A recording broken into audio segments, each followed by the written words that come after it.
जय श्री श्याम। भाई, इंसान का जो सबसे बड़ा दुख है ना, वो है कर्जा। कर्जा ना तो इंसान को समाज में उठने बैठने लायक ही छोड़ता है, ना तरक्की में आगे बढ़ने देता है। बस पैसा कमाते जाओ और ब्याज भरते जाओ।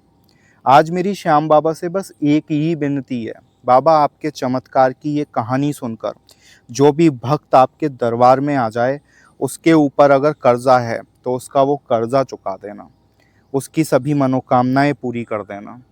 राजस्थान के सीकर जिले का एक छोटा सा गांव, जहां पर जून की ऐसी धूप पड़ रही थी कि मानो खाल जल जाएगी।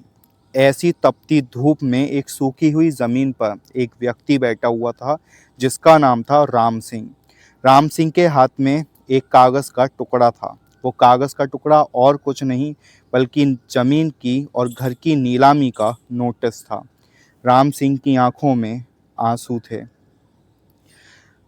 लेकिन राम सिंह की ये हालत शुरू से ऐसी नहीं थी। वो एक बहुत ही मेहनती किसान थे।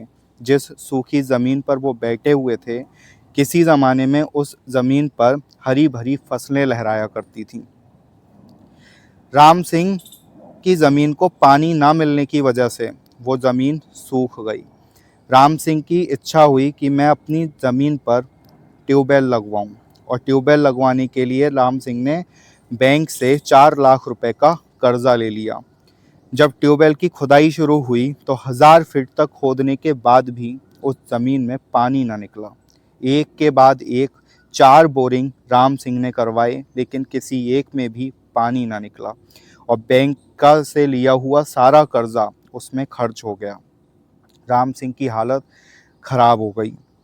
वहीं दूसरी तरफ राम सिंह का बेटा राजू, जो कि हॉस्पिटल में एडमिट था, उसकी दोनों किडनी में इन्फेक्शन था, जिसका डायलिसिस होना था और ऑपरेशन होना था।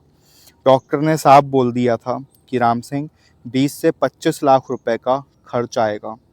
राम सिंह के मन से बस एक ही आवाज़ निकली कि डॉक्टर साहब, मैं अपनी चमड़ी बेच दूंगा, लेकिन अपने बेटे की जान बचा कर रहूँगा।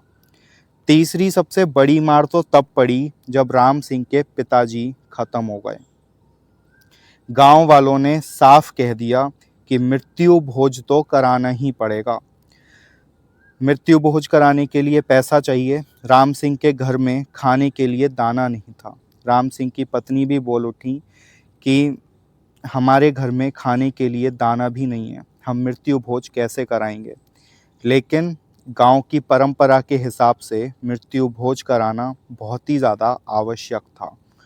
मजबूरी में आकर राम सिंह ने 5 लाख रुपए का कर्जा भंवर सिंह से ले लिया। भंवर सिंह गांव का सबसे अमीर आदमी था, जो किसानों को कर्जा तो दे देता था, लेकिन उनको ब्याज के ऐसे जाल में फंसाता था कि उस किसान को अपनी करोड़ों की ज़मीन कुछ लाख देकर राम भंवर सिंह के नाम करनी पड़ जाती थी। अब राम सिंह की हालत बहुत ही ज़्यादा खराब हो गई थी। वो अपने नोटिस को लेकर अपनी उस सूखी हुई ज़मीन में बैठे हुए बस यही सोच रहे थे कि अब मेरा क्या होगा। चारों तरफ से रास्ते बंद हो चुके हैं। वो अपनी खेत पे से उठकर घर गए और घर जाकर एक छोटी सी कुटिया में अंधेरे में एक कोने में बैठकर रोने लगे। उनकी आंखों से आंसुओं का सैलाब बीत रहा था। आंसू रुक नहीं रहे थे, झरझर आंसू बह रहे थे, और मन में बस यही चल रहा था कि हे राम, तुम कहाँ हो? हे राम, तुम कहाँ हो? मन में बस उल्टे सीधे ख्याल आ रहे थे। इतने में कमरे में से एक आवाज़ आई, जो कुछ बर्तन गिरने की आवाज़ थी। राम सिंह उठे और उन्होंने जा कर के देखा तो एक बिल्ली एक छोटा सा संदूक गिराकर दरवाजे से होती हुई भाग रही थी। यह संदूक राम सिंह ने पहले कभी नहीं देखा था। एक छोटा सा इतना बड़ा बक्सा था। जब राम सिंह ने उस बक्से को खोला तो उस बक्से में कोई सोने हीरे जवाहरात नहीं थे। उस बक्से में एक छोटा सा लॉकेट था, जिसमें श्याम बाबा की तस्वीर बनी हुई थी, और साथ में एक चिट्ठी थी, जो कि राम सिंह की माँ की लिखी हुई चिट्ठी थी, जो उन्होंने बहुत पहले लिखकर इस संदूक में रखी होगी। उसमें लिखा हुआ था कि बेटा राम सिंह, जब तुम्हें ज़िंदगी में कभी भी ऐसा लगे कि तुम्हारी ज़िंदगी के सारे रास्ते अब बंद हो चुके हैं। अब कुछ भी समझ में नहीं आ रहा कि क्या होगा। उस वक्त इस हारे के सहारे को याद कर लेना। ये बाबा श्याम हैं। इन बाबा श्याम के पास चले जाना, तुम्हारी ज़िंदगी के सारे रास्ते खुल जाएंगे। चिट्ठी पढ़ी और कुछ नहीं सोचा, अपनी लाठी उठाई और नंगे पैर निकल पड़े खाटू। सीकर जिले से खाटू की दूरी कुछ खास नहीं है, लेकिन जिस इंसान के ऊपर दुखों का पहाड़ टूटा हुआ हो, उस इंसान को क्या दिखाई देगा कि मेरे आसपास क्या है। कंकड़ पत्थर जो भी रास्ते में आ रहे थे, सबके ऊपर से राम सिंह अपनी लाठी से सहारा लेकर गुजरते चले जा रहे थे। मन में सिर्फ एक ही नाम था, वो था जय श्री श्याम, जय श्री श्याम बोलते हुए खाटू की ओर बढ़ते चले जा रहे थे। पैर सूज गए थे, पैरों में छाले निकल आए थे, उनमें से खून रिस रहा था, लेकिन राम सिंह अब कहाँ रुकने वाले थे। उनके दिल पे तो अब बाबा श्याम बैठ गए थे। उम्मीद की एक किरण उनके दिल में दहक रही थी। जहाँ सारी उम्मीदें वो खो चुके थे, वहीं अब एक उम्मीद, एक आसरा उनके मन में था कि मेरी यहाँ जाकर सारी मनोकामनाएं पूरी हो जाएंगी। जब राम सिंह खाटू श्याम जी पहुँच गए, बाबा के सामने खड़े हुए, उनको कुछ दिखाई नहीं दे रहा था। कहाँ जयकारे लग रहे हैं, कहाँ लाखों की भीड़ है। उनको बस एक ही चीज़ दिख रही थी, और वो थी बाबा श्याम की आंखें। उनकी आंखों में आंखें डालकर राम सिंह खड़े हुए थे, और मन से बस यही निकल रहा था कि बाबा, मेरे ऊपर लाखों का कर्जा हो गया है, मेरा बेटा अस्पताल में पड़ा हुआ है, कुछ करो। लेकिन गार्ड्स उनको खड़ा नहीं होने दे रहे थे, उनको धक्के मार के हटा रहे थे। राम सिंह जोर से चिल्ला पड़े, बाबा श्याम, मेरे ऊपर लाखों का कर्जा है, मेरा बेटा अस्पताल में है, मेरी ज़मीन नीलाम होने को आ गई है। जब गार्ड ने उनका ये दुख सुना तो गार्ड भी पीछे हट गए, उनको एक कोने में खड़ा कर दिया और भीड़ को अलग रास्ते से जाने दिया। अब राम सिंह बाबा श्याम के आगे हाथ जोड़कर घुटनों पे बैठकर उनकी आंखों में देख रहे थे, और बस एक ही पुकार लगा रहे थे कि बाबा, मेरे ऊपर लाखों का कर्जा हो गया है, मेरी ज़मीन नीलाम होने वाली है, मेरा बेटा अस्पताल में है, मेरी बस एक ही आस है, हारे के सहारे आज आ जाओ। मुझसे बड़ा हारा अब इस दुनिया में कौन होगा।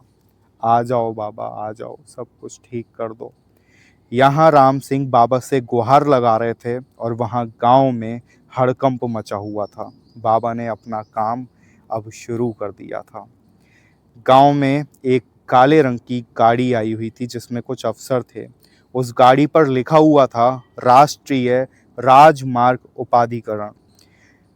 दूसरी तरफ तहसील में एक नया तहसीलदार आया था, जो कि नई उम्र का एक युवा आदमी था, विक्रम सिंह। विक्रम सिंह मिजाज का बहुत सख्त आदमी था, और वो बिल्कुल ईमानदार आदमी था। वो गांव की सारी ज़मीनों की फाइल चेक कर रहा था, और उसके हाथ सबसे पहले बाबा श्याम की कृपा से राम सिंह की फाइल हाथ लग गई। जब उसने राम सिंह की फाइल को देखा, उन्हें पता चला कि इनकी ज़मीन नीलाम होने वाली है, तब विक्रम सिंह ने अधिकारियों को बुलाया और पूछा कि ये ज़मीन नीलाम कैसे हो सकती है। इस ज़मीन पे तो हाईवे बनने वाला है, और ये ज़मीन हाईवे पर कब की आ चुकी है। आप ये कर क्या रहे हो, कि ऐसे कैसे काम चलेगा। सरकार ने इनका तो मुआवजा भी तय कर दिया है, इनको ज़मीन की कीमत से 4 गुना ज़्यादा मुआवजा मिलना है, पूरे 5 करोड़ 30 लाख रुपए, जो कि राम सिंह को मिलने थे ज़मीन के मुआवजे के। तहसीलदार ने सारी जांच पड़ताल करी, उसमें भंवर सिंह का नाम भी आया, जो किसानों को कर्ज देता था और मनमानी ब्याज लेता था। उसको भी कटघरे में अब खड़ा कर दिया गया, उसके ऊपर भी कार्रवाई हुई। अब राम सिंह पूरी तरीके से आज़ाद हो चुके थे, उनको 5 करोड़ 30 लाख रुपए मिलना था, लेकिन राम सिंह को ये सारी बातें अब नहीं पता थीं। वो तो बाबा के आगे बैठे हुए थे। मंदिर परिसर से निकल करके वो थके हारे एक जगह बैठे छाँव में, और उनकी आँख लग गई।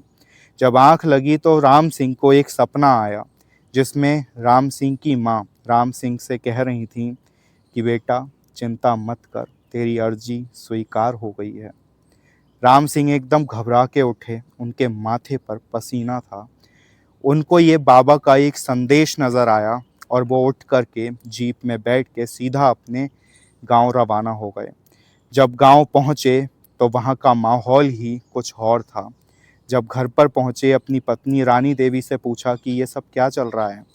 तब रानी देवी की आंखों में आंसू थे, लेकिन इस बार ये आंसू गम के नहीं बल्कि खुशी के थे। रानी देवी को ये पता चल चुका था कि हमें 5 करोड़ 30 लाख रुपए का मुआवजा मिल रहा है। जब उन्होंने ये बात राम सिंह को बताई तो राम सिंह के हाथ में जो लाठी थी वो छूट गई। वो अपने घुटनों पर बैठ गए और जोर जोर से चिल्लाने लगे, हारे के सहारे की जय, बाबा श्याम की जय, हारे के सहारे की जय। अपनी पत्नी को, अपने बच्चों को गले लगा लिया। इस बार उनकी पूरे परिवार की आंखों में जो आंसू थे वो आंसू गम के नहीं बल्कि खुशी के आंसू थे। असली मज़ा तो तब आया जब राम सिंह ने बीच गांव में खड़े होकर ये ऐलान किया कि मुझे जो ये मुआवजे का पैसा मिल रहा है, मैं इस पैसे से अपना कर्जा तो निपटा दूंगा, लेकिन जो पैसा बचेगा वो पैसा मेरी मेहनत का नहीं बल्कि बाबा श्याम की कृपा का है। तो उस पैसे को मैं अपने ऊपर खर्च नहीं करूंगा, मैं इस गांव में एक अस्पताल बनवाऊंगा और उस अस्पताल में सबसे सस्ता इलाज होगा। जो आप बीती मेरे बेटे के साथ हुई है वो किसी और के साथ मैं होने नहीं दूंगा। और दूसरी बात, इस गांव में पहले परंपरा नहीं पहले हालात देखे जाएंगे। जिस परिवार के पास पैसा नहीं है तो वो परिवार मृत्यु भोज नहीं करवाएगा, और अगर किसी को पैसे की ज़रूरत है भी तो वो पैसा मैं उसे दूंगा बिना किसी ब्याज के। और एक श्याम नाम से संस्था खोल ली जहाँ पर सिर्फ मूल दिया जाता था और मूल ही वापस लिया जाता था। किसानों को बिना किसी ब्याज के राम सिंह पैसा देते थे। लोहारे के सहारे की जय। दोस्तों, राम सिंह ने सबको बस एक ही बात बताई कि चाहे हालात कैसे भी हो जाएं, कर्जा मत लेना, कर्जा मत लेना।